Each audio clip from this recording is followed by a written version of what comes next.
Pozdravljeni, ime je Alija Einspieler in obiskujem 4. letnik Više šole za gospodarske poklice v Šempetru. V prostem času se zelo rada naučim nove jezike, zaradi tega sem se tudi odločila za našo šolo. Hallo, ich bin Aida Doliner. Ich lerne Deutsch und mir nach meinem Abschluss noch ein paar Türen zu öffnen. Als ich hierher kam, konnte ich nicht viel Deutsch, aber seit ich hier bin, habe ich viel gelernt. Hallo, ich heiße Monika. Ich besuche den 1. Jahrgang.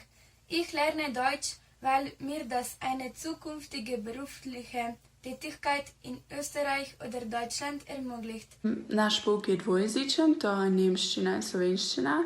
Ich finde es super, dass der Unterricht zweisprachig ist, da wir so ganz nebenbei auch in anderen Gegenständen Deutsch lernen. Prednost naše šole je, da si dejansko obkrožen z jezikom, ki se ga učiš.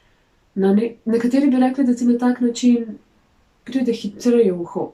Pouk poteka dvojezično, to pomeni, da profesori razlagajo snov v slovenščini in nemščini. Tudi mi, učenci, si snov zapisujemo v obeh jezikih. To mogoče zveni kot veliko dela in na nek način je, ampak nam pomaga, saj se veliko hitreje naučiš nemškega jezika na tak način. Da ich aber schon seit meiner Kindheit Slowenisch spreche, also ich bin zweisprachig aufgewachsen, habe ich mir am Beginn meiner Schulzeit sehr leicht getan. Wir haben in unserer Klasse auch sehr viele Slowenen, generell auf unserer ganzen Schule, mit denen ich mein Slowenisch extrem verbessert habe. In der Grundschule habe ich schon 6 Jahre Deutsch gelernt. Mein Lieblingswort ist der Sonnenstrahl. Aber auch wenn du selbst wenig Erfahrung mit der Sprache hast, ist das kein Problem.